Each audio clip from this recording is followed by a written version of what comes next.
Okay, run. Oh, jeez. Oh no. Okay, I think I'm safe. Unless he like pops out of nowhere. I don't know where he is. Run. Gonna run. And the bot's right there. Gonna run up the stairs. Gonna run up the stairs.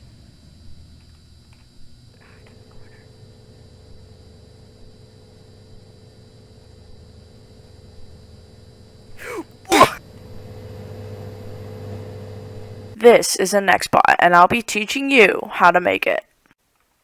Hello, everybody. This is Squid here, and this is my updated Nextbot tutorial. My first tutorial will be in a different model than this one. I will add an update in the descriptions of both the videos and the titles. So this is what the Nextbot looks like. There's lots of different changes that I've added, as you can see here. Do not touch anything in the ignore script. You don't need to do anything of that. The AI chase script will be explained in a sec, but we're going to move on to the basic configurations. The image, you can change the texture of it in the texture ID. When you're copying the texture ID from another model, you can go to the toolbox, models, click on models, and go to images. Find out any image that you want and right click it if you're on Windows, or two-finger click it if you're on MacBook. You can copy the asset ID here, or manually put it into your game and copy the asset ID. When you copy the asset ID, you'll notice that you'll only copy the number part. This is vital for copying textures ID, sound ID, and so on, because if you add the Roblox asset ID part, it will say Roblox asset ID twice, and it ruins thing ID. The brightness changes this glow effect that you have. Changing the transparency and texture speed really does nothing except make it invisible and stuff like that. Do not change the texture mode because weird stuff happens with that. And if you go down, the curve size 0 and curve size 1 changes different things, such as the height on the very top or the height at the very bottom. Things that you should know is that the width 0 and width 1 are both on these, which can make you do like Obama pyramids. The zombie, inside the humanoid, you will find that there is a health and a max health. Do not change this because I don't know if the respawn works yet.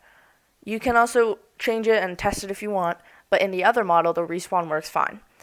The walk speed has to be at a higher number than you normally do because of this weird bug because of pathfinding on Roblox. When this robot tries to pathfind to somewhere and it gets stuck in another bot, if you have multiple bots in your game, and the bots get stuck in between each other. They will keep trying to pathfind around each other, and then they'll just get in a continuous loop where they go around and around, and it will slow them down. If you have one Nextbot and it's trying to pathfind to somewhere, let's say it wants to go here, but it also wants to go over there to get to you. The only thing is, if it chooses both paths, it will end up going slower because it doesn't know what to do. Now for the advanced configurations. The AI chase script has lots of different things in it. The search distance obviously should be put at 99999. If you wanted to have a search and chase distance, you can always add it like that. The new AI chase script works through walls, unlike the other script, which is really good. Zombie damage can be changed, but obviously the zombie damage should always be at very max setting. If you want it to wander around, you can change the can wander to true, but it's optional. You don't really need it. The Wander X and Wander Z, you can change those values by how much you want the bot to wander, such as what is shown on screen. Do not change any of the script unless you know what you're doing. You will see this cannot let volley jumps part. Do not do this or you'll get an error that says Nile error, and it will lag out your game on Roblox and on Roblox Studio. So do not change any of that. You'll get an if connection then connection disconnect error all the time. Ignore that error. In the AI chase script, it chases the humanoid and goes around walls. It is pathfinding, like most of the comments have tried to ask me about. Inside the parts for the body and torso, you'll see these two torsos, which are the hitbox. You can change how big you want the hitbox to be, and it won't affect the bot. And that's how it kills people. In the head humanoid root part, left arm, left leg, right arm, right leg, you can also change its custom physical properties, which allows it to have that drifting effect that most people want. If you want a maximum drifting effect, you can change it to massless, but if you want a more advanced and more exact drifting effect, you go to custom physical properties. The density can be changed, which will give it the most sliding effect. You can also change the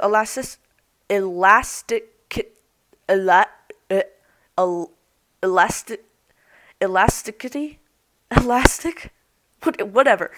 You can change that if you want it to have elastic force, but you can also change the friction. The friction shouldn't really be changed because it's a drifting thing. Changing the density from 0.1 to 0.01 will dramatically affect its drifting. And that's about it. So now I'm going to be answering some comments that have been asked in my previous video. Do you have a bhop script? Yes, I do. If you go to my profile and you go to my models, you'll find this Momentumon script, as shown on screen. The Momentumon script allows you to have bhopping physics, but the only problem is it will cancel your animations, because it has a weird jump mechanic with Roblox not processing when you land on your jump, so it has to cancel all animations that can change your hitbox. You can add this other sprint bar that people have been wanting to add, which is basically based on the Mimic. Credit to them.